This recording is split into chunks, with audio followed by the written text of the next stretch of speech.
आरोह भाग 1 लेखक परिचय। नमस्कार। लेखक परिचय के अंतर्गत आज हम बाल मुकुंद गुप्त के बारे में पढ़ेंगे।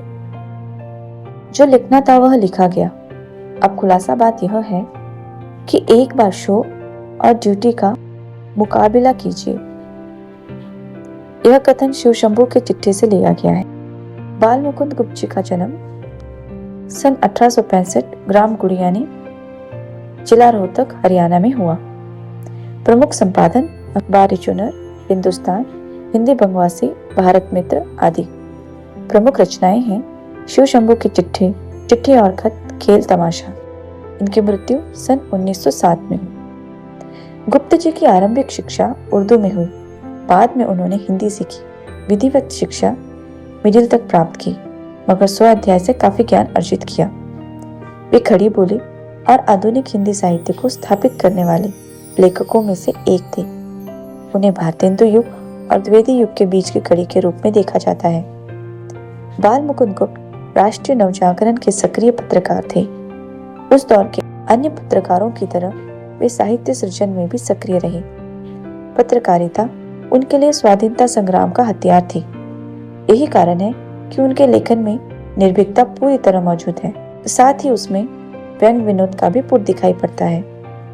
उन्होंने बांग्ला और संस्कृत की कुछ रचनाओं में अनुवाद भी किए। वे शब्दों के अद्भुत पारखी थे। अनिस्थिरता शब्द की शुद्धता को लेकर उन्होंने महावीर प्रसाद द्विवेदी से लंबी बहस की।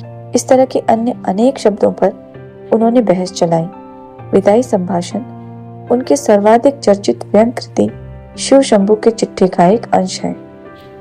यह पाठ वायसराय कर्जन, जो 1899 से 1904 एवं 1904 से 1905 तक 2 बार वायसराय रहे, के शासन में भारतीयों की स्थिति का खुलासा करता है।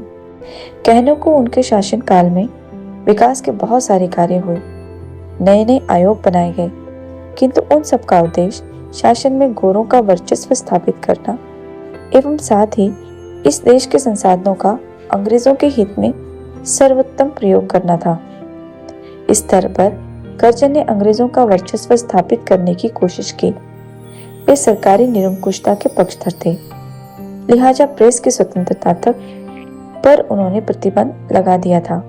अंततः काउंसिल में मनपसंद अंग्रेज सदस्य नियुक्त करवाने के मुद्दे पर उन्हें देश विदेश दोनों जगहों से नीचा देखना पड़ा।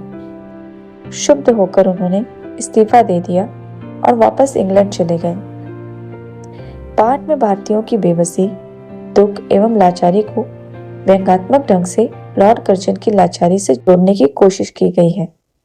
साथ ही यह दिखाने की कोशिश की गई है कि शासन के आतताई रूप में हर किसी को कष्ट होता है, चाहे वह सामान्य जनता हो या फिर लॉर्ड कर्जन जैसा वायसराय। यह उस समय लिखा गया खत का नमूना है जब प्रेस पर पाबंदी का दौर चल रहा था।